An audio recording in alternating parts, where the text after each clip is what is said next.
So finally the love unseen beneath the clear night sky का episode 6 आ चुका है और आज मैं इसको पूरी तरह एक्सप्लेन करने वाला हूँ। सो वीडियो को एंड तक जरूर से देखना और वीडियो को एंजॉय करना। So let's begin. Well, episode की शुरुआत वहीं से होती है जहाँ से एपिसोड 5 एंड हुआ था।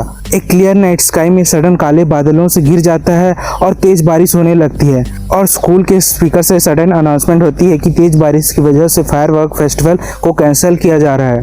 काकेरू और कोहारू दोनों स्कूल प्रेमिसेस के अंदर ही खड़े होते हैं और देखते हैं कि बारिश इतनी तेज है कि बाहर निकलना रिस्की है। फेस्टिवल का प्लान कैंसिल होने के बाद दोनों अचानक से एम्प्टी स्कूल के अंदर ही स्टक हो जाते हैं। काकेरू के दिमाग में दो ही ऑप्शन चल रहे होते हैं, या तो स्कूल में बारिश के रुकने का वेट करें या फिर कोहारू को बारिश में घर लेकर जाएं। घर छोड़ना सबसे लॉजिकल ऑप्शन था, पर काकेरू का दिल कोहारू के साथ बिताए ये टाइम इतना जल्दी खत्म नहीं होने देना चाहता था। इसी बीच कोहारू को ठंड लगने लगती है और वो चीखने लगती है। काकेरू तुरंत अपनी अपर शर्ट निकालकर उसे पहना देता है ताकि उसे सर्दी न लगे। कोहारू उसे थैंक्स बोलती है। बारिश में निकलते वक्त काकेरू शर्माते हुए पूछता है कि क्या वो उसका हाथ पकड़ सकता है, क्योंकि रास्ता फिसलनदार है और वो नहीं चाहता कि कोहारू गिरे। कोहारू मुस्कुराते हुए एग्री करती है और दोनों हाथ पकड़कर काकेरू के रूम पहुंचते हैं। रूम में पहुंचते ही काकेरू कोहारू को बेड पर कंफर्टेबली बैठाता है और ड्राई टॉवल देता है। फिर कोहारू अपनी नेक एरिया दिखाते हुए इनोसेंटली पूछती है कि क्या मेरा कपड़ा वेट होने की वजह से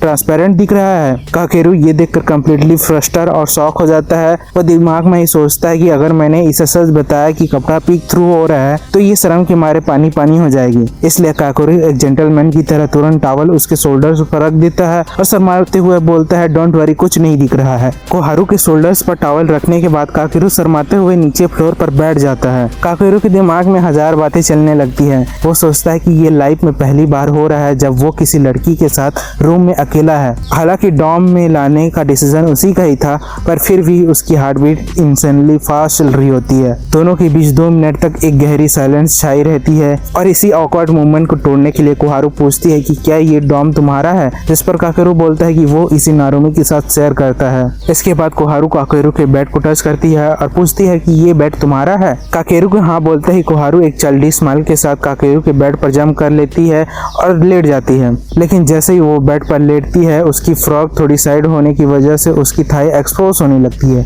काकेरू ये व्यू देखते ही एक्सट्रीम एम्बैरेसमेंट में आ जाता है। काकेरू आखिरकार अपनी शर्म को कंट्रोल करके कोहारू को बोलता है कि उसकी फ्रॉक थोड़ी शिफ्ट हो गई है। कोहारू शॉक होकर तुरंत बेड से उठती है और शर्माते हुए पूछती है कि क्या तुमने देख लिया। काकेरू अपनी डिफेंस में बोलता है कि उसने देखने से पहले ही वार्निंग दी थी और सच में उसने कुछ नहीं देखा था। कोहारू उसे मजाक में परवर्ट बोलती है, बस स्माइल करके कहने लगती है कि वो उस पर भरोसा करती है। फिर कोहारू बोलती है, व्हाट अ पिटी। काकेरू का दिमाग इंस्टेंटली ओवरथिंक करने लगता है। वो सोचता है कि कोहारू पिछले ऑकवर्ड मोमेंट के बारे में कह रही है। काकेरू का चेहरा लाल पीला होने लगता है, पर अगले ही सेकंड उसे रियलाइज होता है कि कोहारू तो कैंसिल हुए फायरवर्क्स के बारे में अफसोस मना रही थी। मिसअंडरस्टैंडिंग रियलाइज होते ही काकेरू शर्म के मारे पानी पानी हो जाता है। काकेरू सिचुएशन संभालते हुए कहता है कि ये इवेंट हर साल होता है। कोहारू फुल ऑफ एनर्जी में बताती है कि उसे फायरवर्क्स क्लब ज्वाइन करना है, क्योंकि स्कूल फेस्टिवल पर फायरवर्क्स जलाना कितना यूथफुल फील देता है। पर वो उदास होती है कि शायद उसे कोई अकेली एंट्री न दे। काकेरू जेंटल टोन में पूछता है कि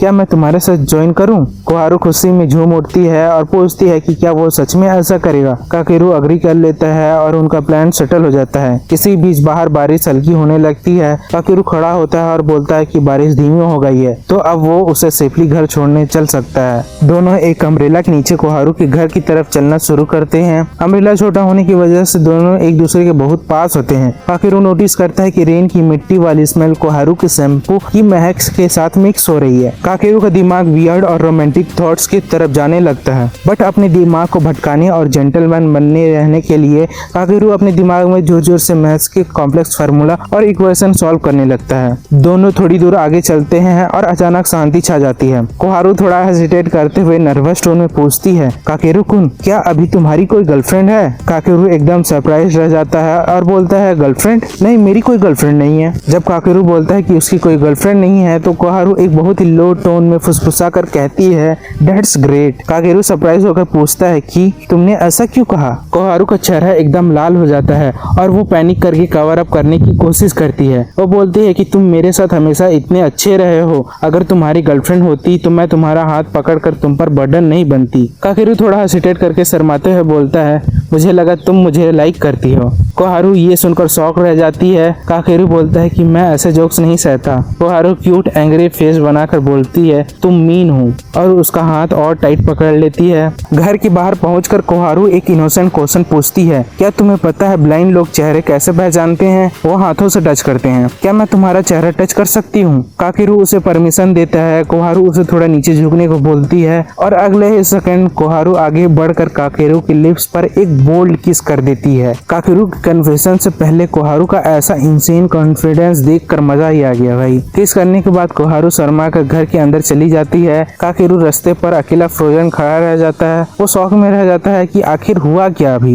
वो अपने लिप्स पर हाथ रखता है और उसे कोहारू के लिप बाम की स्वीट फ्रेग्रेंस फील होती है। फिर सीन शिफ्ट होता है और हम देखते हैं कि काकेरू और नारुमी साथ में बाहर निकलते हैं। काकेरू के दिमाग में बस वही एक चीज चल रही होती है जो कल रात कोहारू ने उसके साथ किया था। वो नारुमी से कोहारू और उसके किस के बारे में बात करना चाहता था, पर शर्म और कंफ्यूजन की वजह से अभी तक कह नहीं पाता। वो बस अपने दिमाग में बातें रन कर रहा होता है। दोनों एक रेस्टोरेंट में पहुंचते हैं और खाना ऑर्डर करते हैं। जब नारुमी टेबल पर फूड ग्रिल कुक कर रहा होता है तभी अचानक से हायासे उनकी टेबल पर आराम से बैठ जाती है। काकेरू एकदम सरप्राइज्ड और कंफ्यूज हो जाता है। वो नारुमी की तरफ देखता है और बोलता है अभी ये कहाँ से आ गई? मुझे एक्सप्लेन करोगे कि ये यहाँ कैसे आई? रेस्टोरेंट में हायासे के आने के बाद काकेरू बिल्कुल नर्वस हो जाता है। वो सोचता है कि नारुमी से अकेले में कोहारू की बात करनी थी, पर हायासे के सामने वो इस टॉपिक को कैसे लाए। नारुमी कुकिंग करते हुए वो काकेरू का मजा ले रहा होता है और खाना खत्म होते ही डायरेक्ट बोलता है कि चलो अब कोहारू का सीन बताओ। काकेरू इस टॉपिक को अवॉइड करने के लिए तुरंत ओलूंग टी ऑर्डर करता है। हायासे बोलती है कि उसे लगा यहाँ कोई स्पाइसी गॉसिप मिलेगी, पर वो बस मोंजायाकी खाकर बोर हो रही है। ट्रवी ड्रिंक आती है। काकेरू उसे पीता है। अगले ही सेकंड रेस्टोरेंट स्टाफ भागते हुए आता है और बोलता है कि गलती से ओलूंग टी की जगह ओलूंग सोचू एक अल्कोहलिक ड्रिंक सर्व हो गई थी। अल्कोहलिक ड्रिंक को घूंट लेते ही काकेरू फुल्ली ड्रंक हो जाता है और वो नशे में बातें करने लगता है। नारुमी और हायासे घबरा कर पूछते हैं कि वो ठीक तो है। ऐसे में काकेरू पागलों की तरह हंसने लगता है। वो बोलता है कि वो अभी भी बातें कर सकता है। नारुमी मौका देखकर पूछता है कि बताओ काकेरू के साथ क्या हुआ, और नशे में काकेरू बिना किसी हेसिटेशन के पूरा सच उगल देता है। वो बताते ही कैसे कोहारू ने उसकी फेस को टच करके उसे किस कर दिया। यह सुनते ही नारुमी और हायासे दोनों के होश उड़ जाते हैं। उनके फेसेस पर फनीएस्ट शॉक एक्सप्रेशन आता है। हायासे बोलती है कि मुझे तो लगता है तुम स्वैप कर रहे हो, पर क्या एक लड़की को पहले कन्फेस नहीं करना चाहिए था? और काकेरू ड्रंक स्टेट में बस उनकी बातें सुन रहा होता है। हायासे टीजिंगली बोलती है कि काकेरू और कोहारू रूम में अकेले थे पर कुछ नहीं हुआ। काकेरू बताता है कि कोहारू देख नहीं सकती और अगर वो सडन क्लोज आएगा तो कोहारू डर जाएगी। हायासे और नारुमी उसका ये डीप केयर और इनोसेंस देखकर सॉफ्टली हंसने लगते हैं। हायासे पूछती है कि तुम्हें कोहारू में क्या पसंद है? काकेरू अपना हार्ट ओपन करता है। वो बताता है कि उसके पेरेंट्स की डाइवोर्स के वक्त वो टूट गया था, पर कोहारू अपनी ब्लाइंडनेस के बावजूद हमेशा स्माइलिंग और ऑप्टिमिस्टिक रहती है। वो बिना एक्सक्यूज के फ्रीली जीती है। उसने काकेरू को सिखाया कि खुशी अपनी माइंडसेट में होती है। हायासे भी एग्री करती है कि कोहारू कितनी स्ट्रॉन्ग और अमेजिंग लड़की है। नारुमी बोलता है कि तो अभी जाकर कन्फेस करो। हायासे वीडियो रिकॉर्डिंग ऑन करके प्रैक्टिस करने को बोलती है। फुल्ली ड्रंक काकेरू पूरे रेस्टोरेंट के सामने खड़ा होकर जोर से अनाउंस कर देता है कि वो कोहारू से प्यार करता है। पूरा रेस्टोरेंट उसके लिए चीयर करता है। पर ट्विस्ट अब आता है जब हायासे वो एम्बैरेसिंग कन्फेशन वीडियो कोहारू को व्हाट्सएप पर भेज देती है और मैसेज कोहारू रीड कर लेती है। काकेरू डर जाता है और अगले दिन कॉलेज में काकेरू कोहारू को टेक्स्ट करता है, पर कोहारू का कोई रिप्लाई नहीं आता और एपिसोड एक massive 10 out of 10 cliffhanger पर एंड हो जाता है। भाई क्या एपिसोड था, easily one of the best 10 out of 10 episode of this anime. Kakeru का इमोशनल ब्रेकडाउन और रेस्टोरेंट वाला कन्फेशन सीन एकदम पीक था भाई। आपको ये एपिसोड कैसा लगा मुझे कमेंट्स में जरूर से बताना, और अगला एपिसोड की ऐसी अमेजिंग एक्सप्लेनेशन के लिए चैनल को सब्सक्राइब करना मत भूलना। सो catch you in the next video.